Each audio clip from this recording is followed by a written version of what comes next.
She was left at the altar in a blizzard, until a silent cowboy rode through the storm.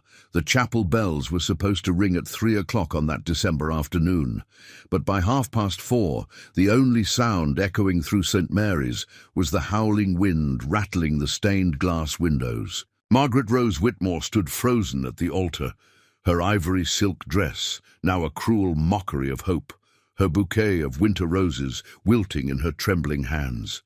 The blizzard that had been threatening all morning had finally arrived with a vengeance. But it wasn't the storm outside that had turned her blood to ice. It was the empty space where Thomas Ashford should have been standing. Before we jump back in, tell us where you're tuning in from, and if this story touches you, make sure you're subscribed, because tomorrow I've saved something extra special for you. The guests sat in uncomfortable silence, their whispers barely audible above the storm's fury. Margaret's father, Judge Harrison Whitmore, paced behind the pews like a caged wolf, his face growing redder with each passing minute. Her mother dabbed at her eyes with a lace handkerchief, more concerned with the social scandal than her daughter's breaking heart. Only her younger sister Clara had the courage to approach the altar, where Margaret stood like a statue carved from heartbreak. "Maggie," Clara whispered, using the childhood name that no one else dared speak anymore. "Perhaps we should—" "No." Margaret's voice was steady, though her hands shook like autumn leaves. "He's coming. Thomas wouldn't, he promised." But even as she spoke the words, Margaret felt the truth settling in her chest like lead. Thomas Ashford, heir to the largest cattle ranch in 3 counties. The man who had courted her for 2 years with pretty words and prettier gifts had left her standing at the altar on the worst day of the winter. The storm outside seemed to mock her faith, each gust of wind carrying away another piece of her carefully constructed future. Father Mackenzie, the elderly priest who had baptized Margaret as a baby, cleared his throat gently. "Miss Whitmore, perhaps we should postpone until the weather—" "He's not coming." The words tore from Margaret's throat like a confession. "Is he?" The silence that followed was answer enough. Judge Whitmore stopped his pacing, his political mind already calculating. Damage control. Mrs. Whitmore's sobs grew louder, dramatic and performative, but Margaret felt strangely calm, as if the storm outside had somehow settled inside her bones. That's when they heard it. The sound of hoofbeats fighting against the wind, growing closer despite the blizzard's attempt to swallow everything in its path. Hope flared in Margaret's chest like a match struck in darkness. Perhaps Thomas had simply been delayed by the weather. Perhaps love would triumph over the storm after all. The chapel doors burst open with a bang that echoed like gunshot, letting in a swirl of snow and bitter wind. But the figure that stumbled through wasn't Thomas Ashford. It was a cowboy Margaret had never seen before, tall and lean, his dark coat covered in snow, his hat pulled low over eyes that seemed to hold secrets deeper than winter nights. He paused in the doorway, taking in the scene with a single sweep. Of his gaze, the decorated altar, the shocked guests, and Margaret standing there in her wedding dress like some tragic fairy tale princess. "Forgive the intrusion," he said, his voice rough as gravel and warm as whiskey. "My horse threw a shoe. About a mile back. This storm's getting worse, and I saw the lights." Judge Whitmore stepped forward, puffing up like an angry rooster. "This is a private ceremony, sir. You'll have to—" "What ceremony?" The stranger's eyes found Margaret's across the chapel, and something passed between them that she couldn't name.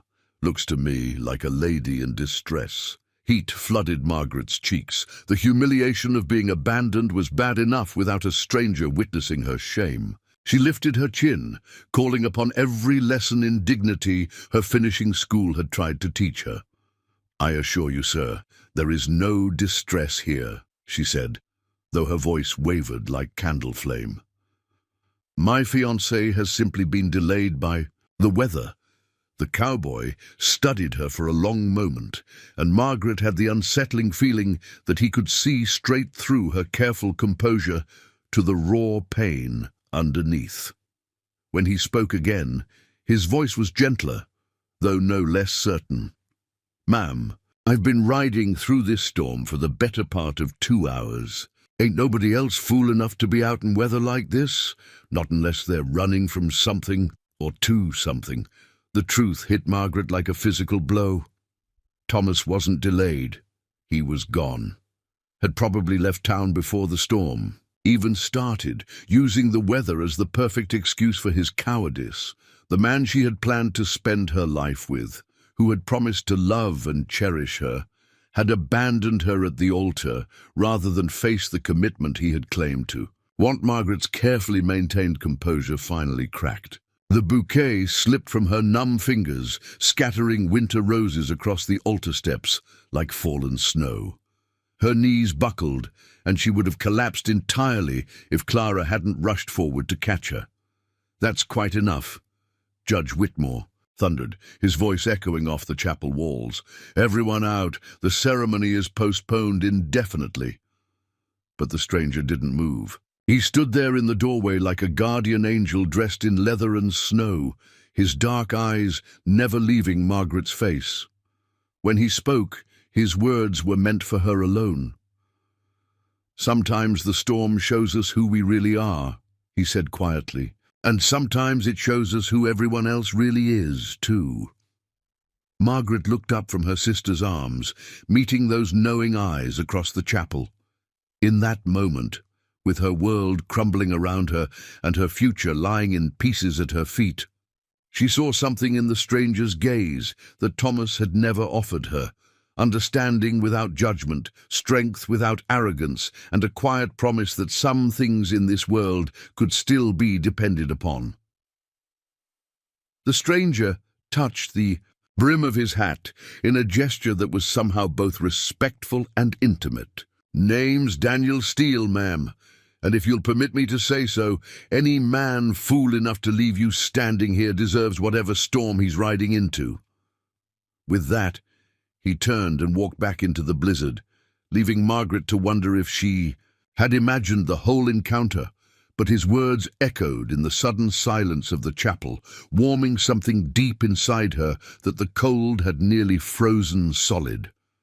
The worst day of her life had just become something else entirely.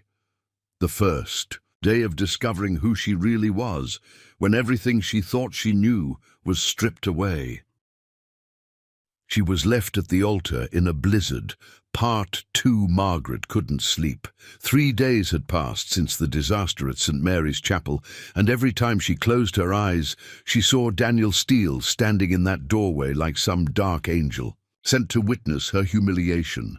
The whole town was buzzing with whispers about Thomas Ashford's disappearance and the mysterious cowboy who'd appeared in the middle of her ruined wedding.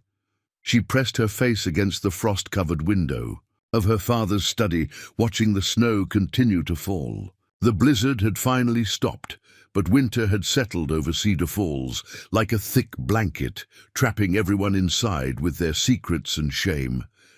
Margaret had barely left her room since that awful day, ignoring her mother's dramatic declarations about social ruin and her father's increasingly creative threats against Thomas. But she couldn't stop thinking about what Daniel had said. "Sometimes the storm shows us who we really are. Miss Margaret?" Their housekeeper, Mrs. Chen, appeared in the doorway with a steaming cup. "Your father wants to see you in his office." Margaret's stomach dropped. Judge Whitmore had been in meetings all morning with various town officials, probably trying to contain the scandal. She'd heard raised voices and slamming doors, never a good sign when her father was involved. She found him behind his massive oak desk, his face grim as a hanging judge. Across from him sat Sheriff Bradley, twisting his hat nervously in his weathered hands. Margaret. Her father didn't look up from the papers spread before him. "Sheriff Bradley has some news about Thomas." The sheriff cleared his throat uncomfortably. "Well, miss, we finally tracked down where he went. Seems young Ashford took the morning train to Denver 3 days ago, bought a ticket clear through to San Francisco." The words hit Margaret like a slap. Thomas hadn't been delayed by the storm. He'd run away before it even started. While she was getting dressed in her wedding gown, pinning flowers in her hair and dreaming of their future. Together, he was already miles away on a train. "There's more," her father said, his voice dangerously quiet. "Tell her about the money, Sheriff." Sheriff Bradley shifted in his chair. "Appears he cleaned out the ranch accounts before he left. Took near everything his family had saved. His father's talking about disowning him, but the damage is done." Margaret sank into the leather chair beside the sheriff, her legs suddenly unable to support her. Thomas hadn't just abandoned her, he'd robbed his own family to do it. The man she'd thought she loved was nothing more than a common thief. "I'm sorry, miss," Sheriff Bradley said gently. "I know this ain't easy to hear." "Thank you, Sheriff." Margaret's voice sounded hollow, even to her own ears. "At least now I know the truth." After the sheriff left, Judge Whitmore studied his daughter with sharp eyes. "This changes things, Margaret. The scandal will die down eventually, but we need to be smart about how we handle it." "Handle it?" Margaret looked up at her father, seeing him clearly for perhaps the first time. "What do you mean?" "I mean we find you another husband, quickly, before the gossips turn you into some tragic spinster story." The casual way he spoke, about her future, as if she were nothing more than a problem to be solved, ignited something fierce in Margaret's chest. "Another husband. Father, I was just publicly humiliated by the last one you approved of. Thomas was a mistake," Judge Whitmore waved dismissively. "But there are other suitable men. The Morrison boy just returned from law school. Or perhaps, no." The word came out stronger than Margaret had intended. "I won't be bartered off. Again, like some political alliance." Her father's eyebrows shot up. "I beg your pardon." Margaret stood, surprised by her own boldness. "I said no. I'm 22 years old, and I'm perfectly capable of deciding my own future. You're being hysterical. I'm being sensible." Margaret moved toward the door, then paused. "For the first time in my life, I'm being sensible." She left her father, sputtering behind his desk, and walked straight out the front door into the bitter afternoon air. She needed to think, needed to breathe, needed to be anywhere but in that house where everyone seemed determined to treat her like a broken doll that needed fixing. The main street of Cedar Falls was mostly empty, the cold keeping people indoors. Margaret pulled her wool coat tighter and walked without direction, her breath forming white clouds in the frigid air. She found herself heading toward the edge of town, where the neat houses gave way to open fields and distant mountains. That's when she saw him. Daniel Steele stood beside a black horse near the old Miller barn, checking the animal's hooves with patient care. He'd traded his snow-covered coat for a worn leather jacket, and his dark hair caught the weak winter sunlight. Margaret's steps slowed as she approached, unsure why she was drawn to this stranger who'd witnessed her worst moment. He looked up as she neared, those knowing eyes taking in her face with one swift glance. "Miss Whitmore, you're looking better than the last time I saw you." "That wouldn't be difficult," Margaret replied, surprised by how easily the words came. "I suppose you've heard the whole sordid story by now. Small towns don't keep secrets." "Along," Daniel straightened, giving the horse an affectionate pat. "I've heard talk. Most of it's probably nonsense." Actually, most of it's probably true. Margaret found herself stepping closer, drawn by his steady presence. "Thomas ran away to California with his family's money. Apparently, I wasn't worth facing at the altar. His loss." The simple certainty in Daniel's voice caught Margaret off guard. No elaborate sympathy, no awkward platitudes, just a statement of fact that somehow meant more than all her family's careful consolations. "You don't even know me," she said softly. Daniel's eyes met hers, and Margaret felt that strange recognition again, as if they'd known each other far longer than a few minutes in a storm-battered chapel. "I know enough." Something in his tone made her pulse quicken. "What do you know?" "I know you've got more backbone than anyone gives you credit for. I know you're stronger than you think, And I know that whatever comes next, you'll face it head-on, once you stop letting other people tell you who you're supposed to be." Margaret stared at him, feeling exposed and understood in equal measure. This stranger saw something in her that even she was just beginning to recognize. A strength she'd never been allowed to use, a spirit that had been carefully trained into submission. "Are you always so certain about people you've just met?" she asked. Daniel's mouth curved in what might have been a smile. "Only when they're worth being certain about." The wind picked up, sending snow swirling around them like tiny dancers. Margaret should have been cold, should have been hurrying back to the warmth of her father's house and the safety of her prescribed life. Instead, she found herself stepping closer to this enigmatic cowboy who spoke in truths instead of pleasantries. "Why did you really come to Cedar Falls?" she asked suddenly. It wasn't just for horseshoe repair. For the first time, Daniel hesitated, and Margaret caught a glimpse of something deeper in his eyes, pain, perhaps, or secrets he wasn't ready to share. When he spoke, his voice was quieter, more guarded. "Sometimes a man needs to find a place where nobody knows his story," he said finally, "where he can decide who he wants to be instead of who he's always been." Margaret understood that feeling more than he could possibly know. "And have you decided who you want to be?" Daniel looked at her for a long moment, and Margaret felt the air between them shift, becoming charged with possibility and danger in equal measure. "I'm starting to," he said softly. "How about you, Miss Whitmore? Who do you want to be?" The question hung in the cold air between them like a challenge and a promise. Margaret realized she was standing at a crossroads, with her old life pulling her back towards safety and convention, and something new and terrifying beckoning her forward into the unknown.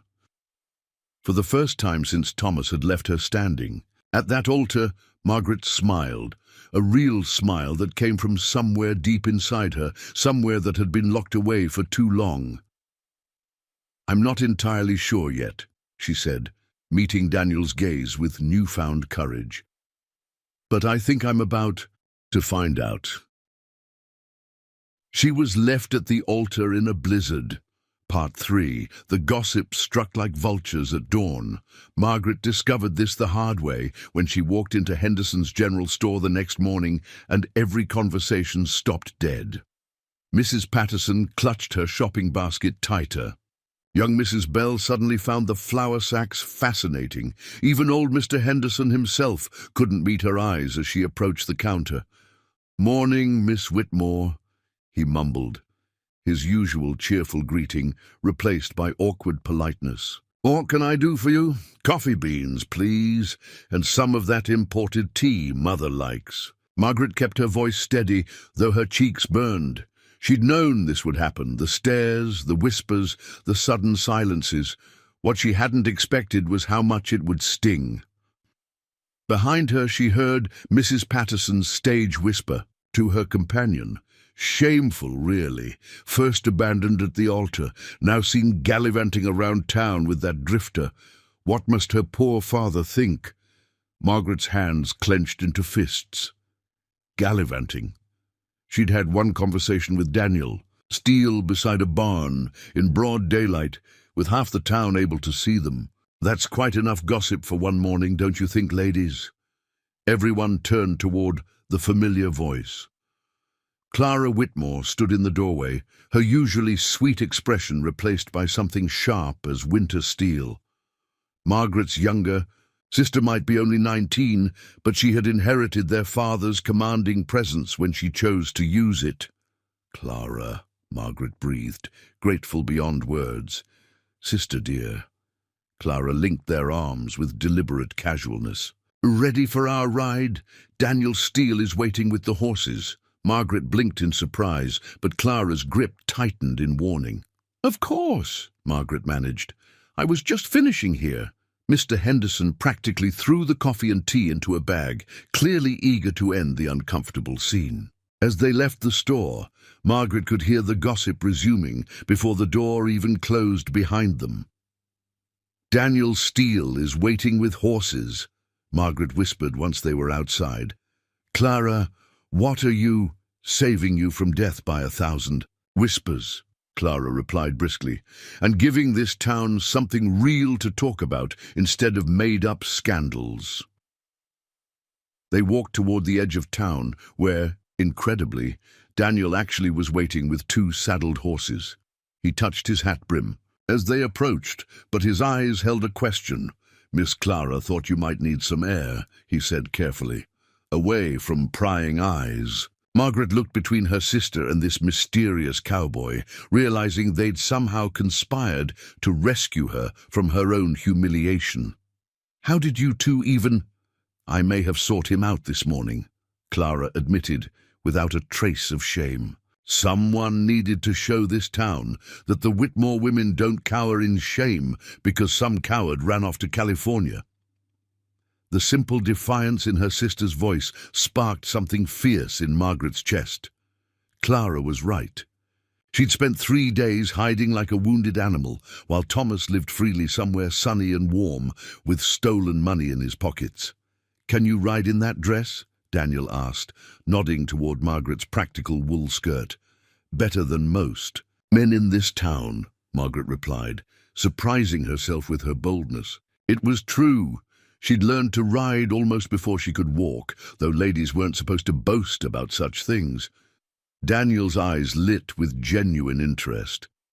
"Good, because where we're going isn't exactly a Sunday stroll." "Where exactly are we going?" Margaret asked, even as she moved toward the smaller of the 2 horses, a pretty chestnut mare. "Somewhere you can remember who you are when nobody's watching," Daniel said quietly. "Somewhere you can breathe." Preparing and narrating this story took us a lot of time, so if you are enjoying it, subscribe to our channel. It means a lot to us. Now back to the story. They rode in silence at first, leaving the whispers and stares of Cedar Falls behind. The snow crunched under their horses' hooves as they followed a winding trail into the foothills. Margaret felt the tension in her shoulders begin to ease with each step away from civilization. "Where did you learn to ride like that?" Daniel asked after watching her handle a particularly tricky slope with expert ease. "My grandfather." Margaret's voice warmed with memory. "Before he died, he used to take me up into these mountains every summer. Said a woman should know how to handle herself in the wilderness, not just in a drawing room." "Smart man." Mother never approved, said it wasn't ladylike. Margaret surprised herself by laughing. If she could see me now, racing through the mountains with a strange cowboy, she'd probably faint dead away. Would you care if she did? The question was asked so casually that Margaret almost answered without thinking. Then she realized what he was really asking, not about her mother's dramatics, but about her own willingness to break free from expectations. "A week ago, I would have," she said honestly. "Today, I'm not sure I care what anyone thinks anymore." They crested a ridge and Daniel reined in his horse. Below them spread a valley Margaret had never seen before, pristine white snow stretching. Between towering pines, untouched by human footprints, it was breathtakingly beautiful and completely isolated. "How did you find this place?" Margaret asked, her voice hushed with wonder. "Been exploring since I got to town." Daniel dismounted and helped her down, his hands strong and sure at her waist. "Sometimes a man needs to know all the escape routes." There was something in his tone that made Margaret study his face more carefully. "Are you planning to escape from something, Mr. Steele?" Daniel was quiet for a long moment, staring out at the empty valley. When he spoke, his voice carried a weight she hadn't heard before. "I've been running for 2 years," he said quietly. "From a life that didn't fit anymore. From mistakes I couldn't undo. From people who knew me as someone I don't want to be." Margaret felt her heart skip. "What kind of mistakes?" Daniel's jaw tightened. "The kind that get good people killed." The stark pain in his voice made Margaret step closer instinctively. "Daniel!" I used to be a different man, he continued, as if her nearness had unlocked something he'd kept carefully buried. Had a ranch down in Texas, a partner. We were going to build something good, something lasting. His hands clenched into fists. Then I got careless, trusted the wrong people, and my partner paid the price for my stupidity. Margaret's breath caught. He died. She. Daniel's voice cracked on the word. Her name was Elena, and she died because I was too proud to listen when she warned me about the men I was dealing with. The revelation hit Margaret like a physical blow. Daniel wasn't just running from his past. He was running from grief, from guilt, from the kind of loss that carved permanent scars on a person's soul. I'm sorry, she whispered, meaning it more than any words she'd ever spoken. Daniel looked at her then, really looked at her, and Margaret saw the raw vulnerability he'd been hiding behind his careful control. That's why I came here, to find a place where I could forget, where I could be someone who hadn't failed the person who mattered most. And have you forgotten? Daniel's eyes held hers, and Margaret felt the air between them shift again, becoming charged with something deeper than attraction or sympathy. I thought I had, he said softly, until I walked into that chapel and saw you standing there, refusing to give up hope, even when everyone around you had already written you off. You reminded me of her, of Elena. She had that same stubborn strength.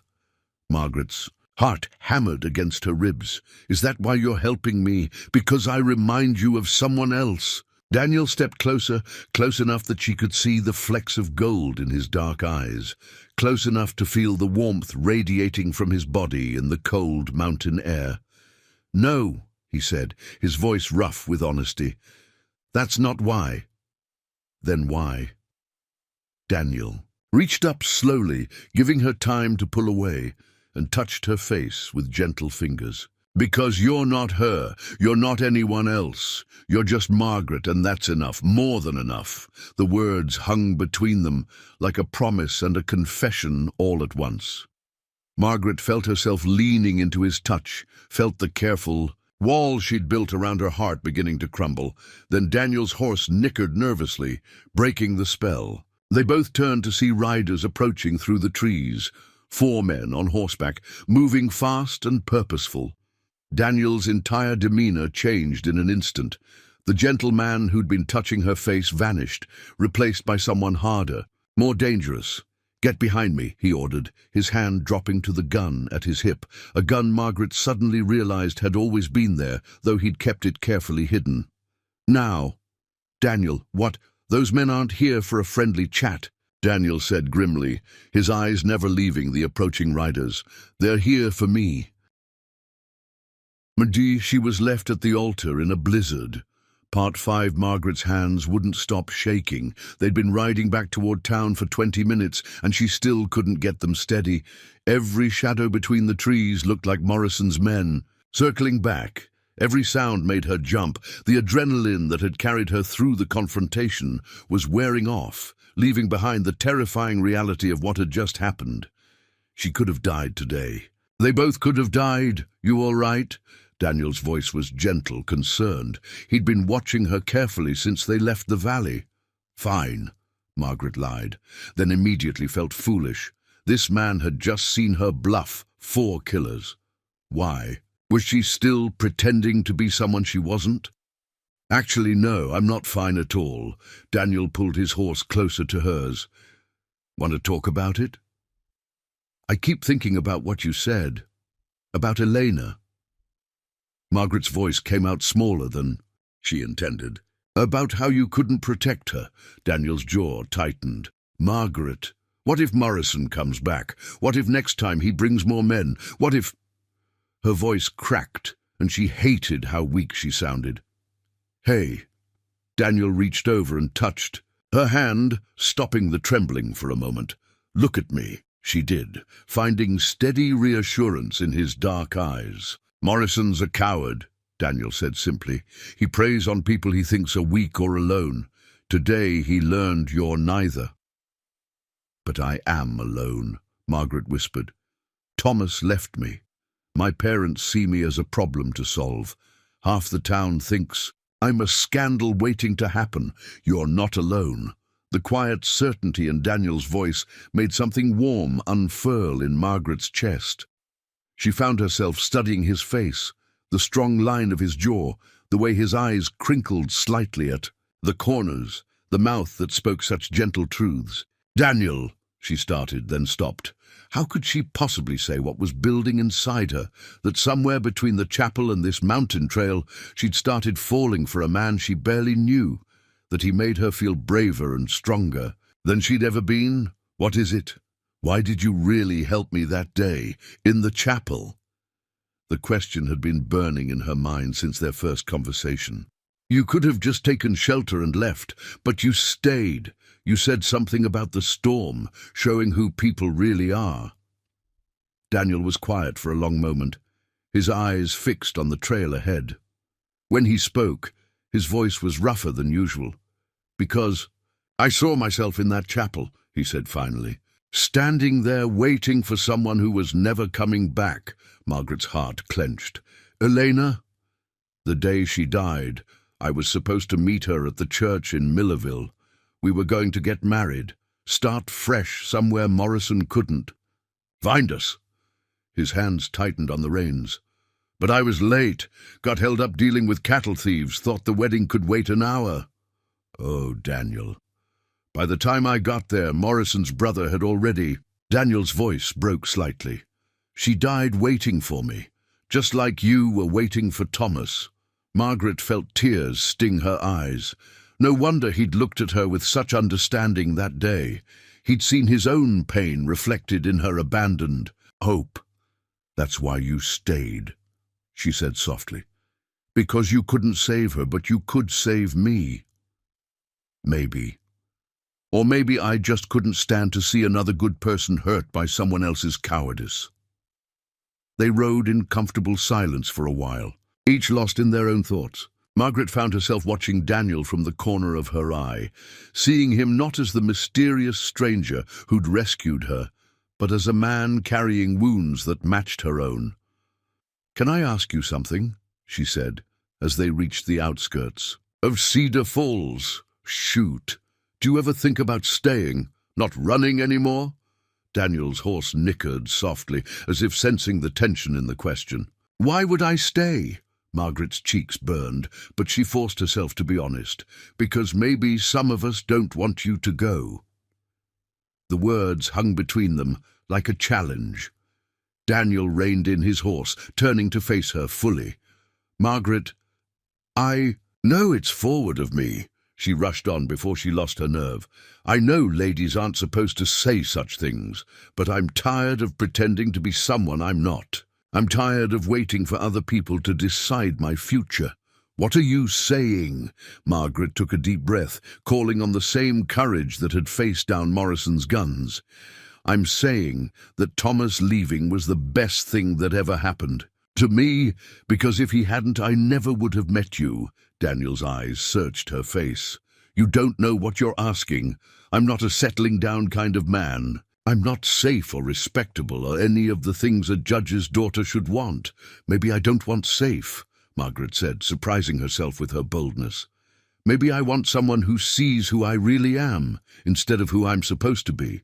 And who are you really, Margaret Whitmore? The question was asked softly, but Margaret heard the weight behind it. This was her moment, her chance to choose who she wanted to become.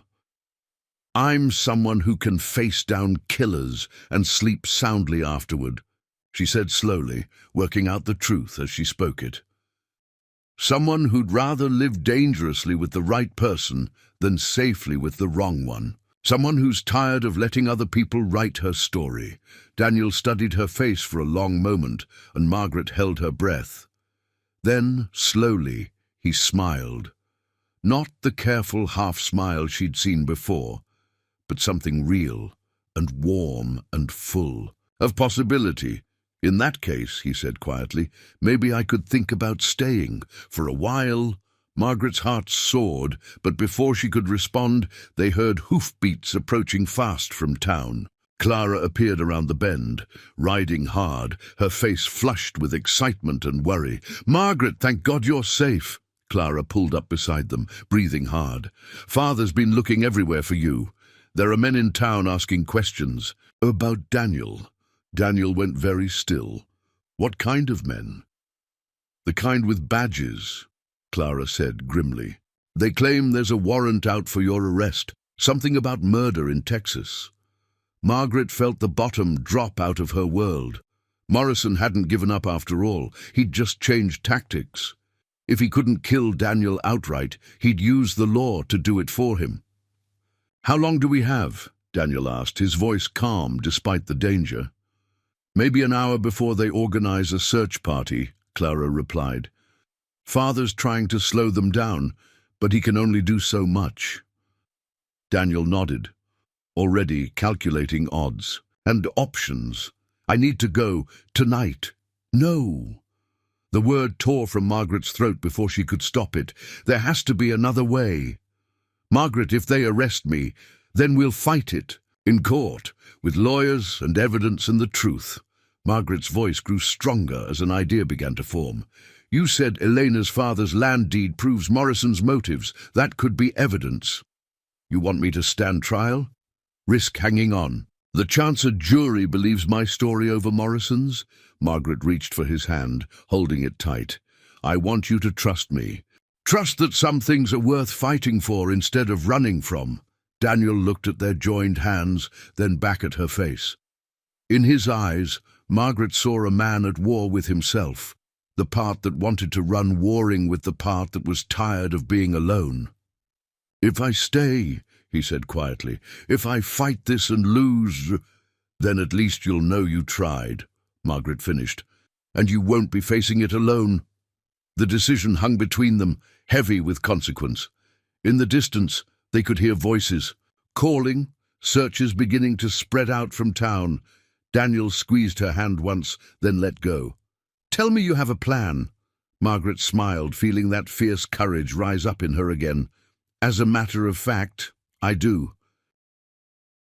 She was left at the altar in a blizzard. Part 4, Margaret's blood turned to ice water as the riders emerged from the tree line. 4 hard-faced men with the look of trouble carved into every line of their bodies. Their leader, a scarred man, with dead eyes, smiled when he spotted Daniel, and it wasn't a friendly smile. "Well, well, if it isn't Daniel Steele," the man's voice carried across the snow like a threat. "Been a long time, partner." Daniel's hand hovered near his gun, but he didn't draw. Not yet. "Jake Morrison. Should have known you'd track me down. Eventually. 2 years, Danny boy. 2 years I've been looking for you." Morrison's horse stepped closer, and Margaret could smell whiskey and violence on him. "You owe me something." "I don't owe you anything," Daniel said quietly, but Margaret heard the steel underneath. "We settled our business in Texas." Morrison laughed, harsh as breaking glass. "Settled? You killed my brother and disappeared with something that belonged to me. That ain't settled." Margaret's mind reeled. Daniel had killed someone. The gentle man who'd touched her face with such tenderness was a killer. But even as the thought formed, she found herself studying his posture, the way he'd positioned himself between her and danger. Whatever he'd done, whoever he'd been, right. Now he was protecting her. "Your brother drew first," Daniel said calmly, "and what I took belonged to Elena, her father's land deed. You had no right to it. Elena's dead because of you," Morrison spat, "and that land's worth a fortune now that the railroad's coming through. Hand over the deed, and maybe I'll let you live long enough to regret what you did." Daniel went very still. "Elena's dead because your brother couldn't take no for an answer. Because he tried to force himself on her when she refused to sell." Margaret felt the pieces clicking together like a puzzle solving itself. Elena hadn't just been Daniel's partner. She'd been the woman he loved. And these men had killed her. Over land, over money, over greed that ran deeper than human decency. "Touching story," Morrison drawled. "Too bad it ends here." That's when Margaret did something that surprised everyone, including herself. She stepped out from behind Daniel.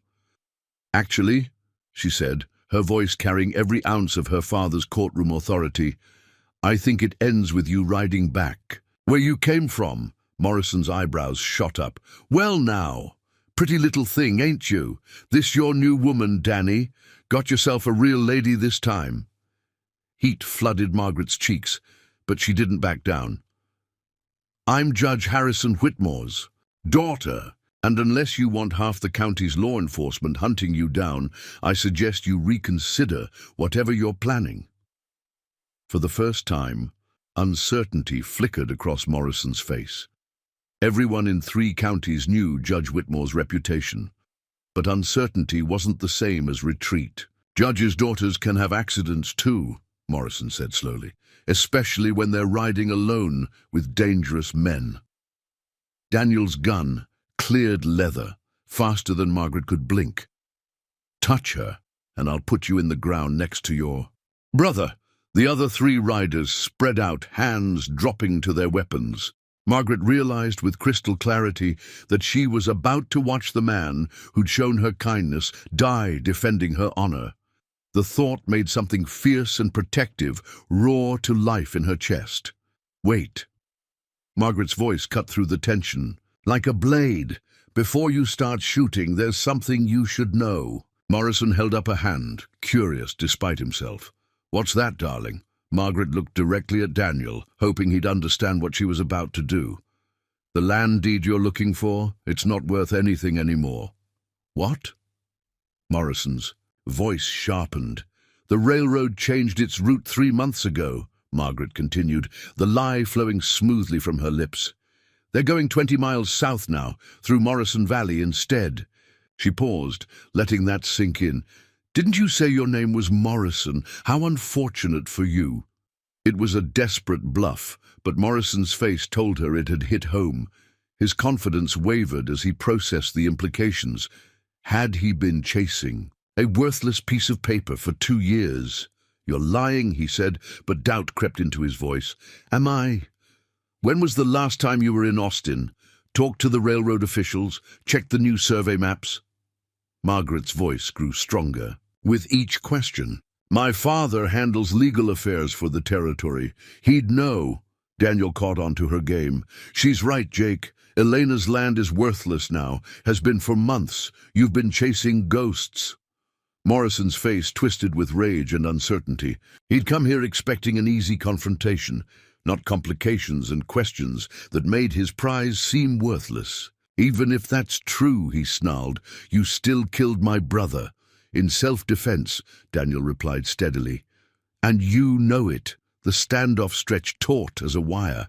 Margaret could feel the violence hanging in the air like smoke, ready to explode at the slightest provocation. Her heart hammered against her ribs, but she forced herself to stay calm, to project the kind of authority she'd watched her father wield in his courtroom.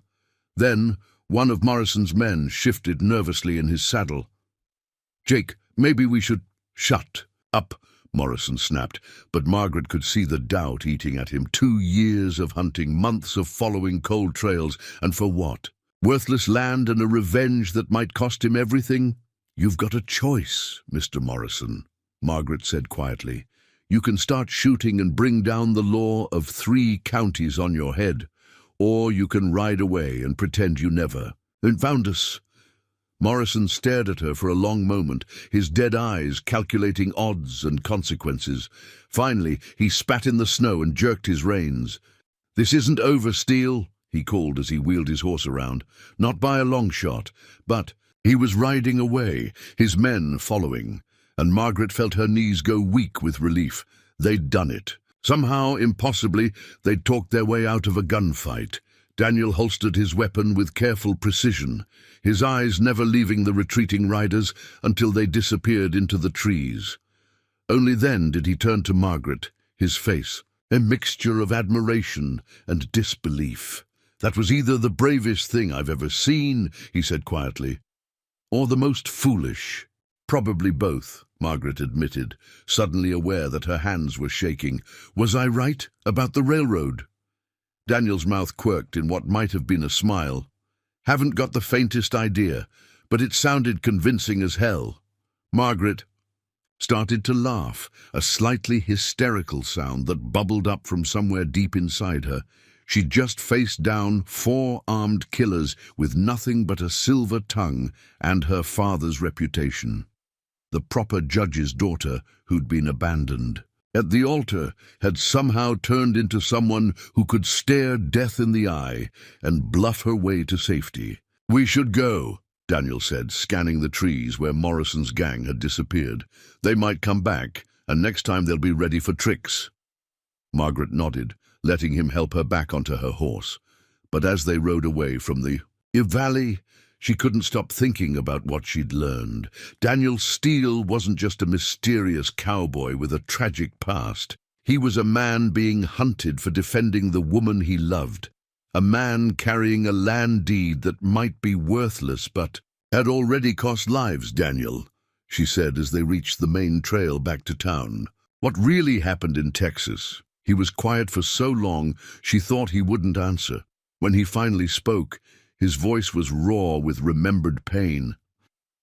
"I fell in love with a woman who was stronger than I was," he said simply. "And I got her killed because I thought I could protect her from men like Morrison without understanding how far they'd go." Margaret felt her heart break a little for this man who carried such guilt, such regret. But she also felt something else, a recognition that went deeper than sympathy. "You didn't get her killed," she said firmly. "Greed did. Evil did. Men who think they can take whatever they want did." Daniel looked at her with surprise, as if no one had ever absolved him before. "And Daniel," Margaret continued, her voice growing stronger, "you did protect her. Maybe not the way you planned, but you made sure those men paid for what they did. That matters." For the first time since she'd known him, Daniel Steele smiled, really. Smiled, not the careful half-expressions he'd shown before. And Margaret realized that somewhere between being abandoned at the altar and facing down killers in a snowy valley, she'd fallen completely, irrevocably in love with this complicated, dangerous, honorable man. The question was, what was she going to do about it? And when she was left at the altar in a blizzard, Part 6, Margaret's plan, was either brilliant or completely insane. Probably both. "You want me to do what?" Judge Whitmore stared at his daughter across his mahogany desk, his face cycling through disbelief. Outrage and something that might have been pride. "Arrest Daniel yourself," Margaret repeated calmly, "before those bounty hunters can take him. Give us time to build a proper defense." "Margaret, the man is wanted for murder. The man saved your daughter's life today." Clara spoke up from her chair by the window. "And from what Margaret's told us, he was defending an innocent woman." Judge Whitmore rubbed his temples. It had been a long evening. First the bounty hunters arriving with their warrant. Then Margaret and Clara riding in with tales of gunfights and land deeds and threats in the mountains. Now his eldest daughter was asking him to potentially destroy his career for a man he'd met exactly once. "Even if I believed this story about Morrison and his gang," the judge said slowly, "Texas law is Texas law. I can't just ignore a murder warrant." "But you can ensure Daniel gets a fair trial instead of a lynching," Margaret replied. "Father, you've always said the law should protect the innocent as well as punish the guilty." Daniel sat quietly in the corner, still wearing his trail clothes, still looking like he was ready to bolt at the first sign of trouble. Margaret had convinced him to come here instead of running, but she could see the doubt eating at him. "What exactly are you proposing?" Judge Whitmore asked his daughter. "House arrest, here, under your authority as territorial judge. Telegraph Austin for the full case files. Give us 2 weeks to gather evidence and witnesses." Margaret's voice grew stronger as she outlined her plan.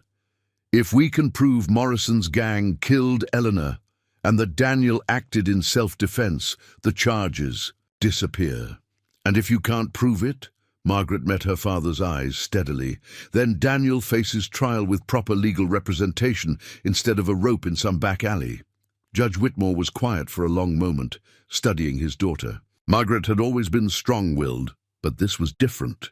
This was a woman who'd found her purpose. "Mr. Steele," the judge said finally, "what's your opinion on this plan?" Daniel looked up, surprised to be asked. "Honestly, sir, it sounds too good to be true. In my experience, the law doesn't usually give men like me the benefit of the doubt. Men like you, drifters, gunfighters, men with blood on their hands and no family name to protect them." Judge Whitmore leaned back in his chair.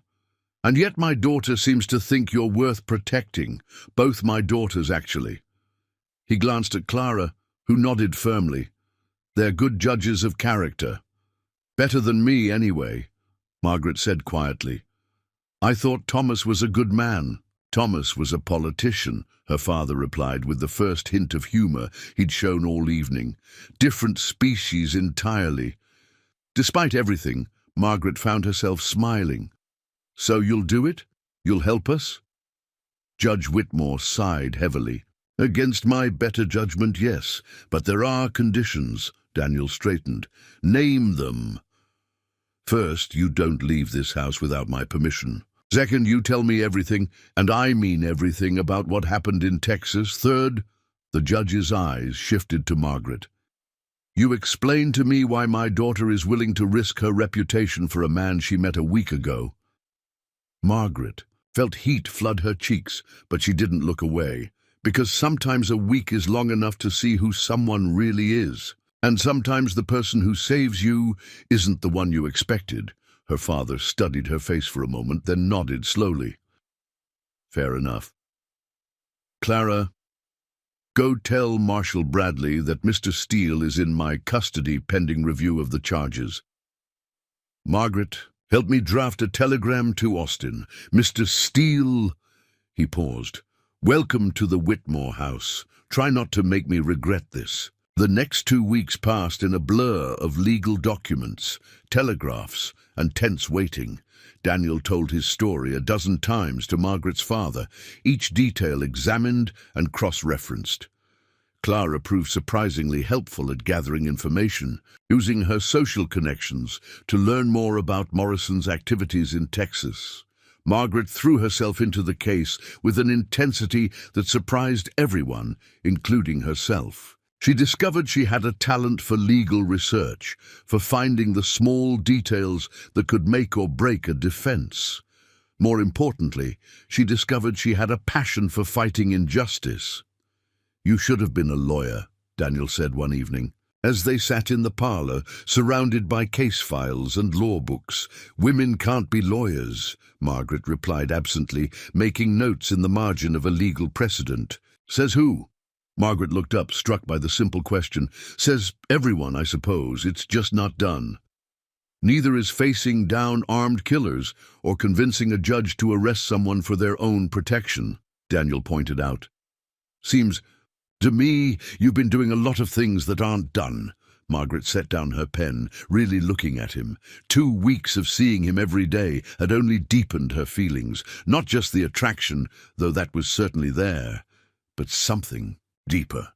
Respect, understanding, the sense that she'd found someone who saw her potential instead of her limitations. "What happens after this is over?" she asked quietly.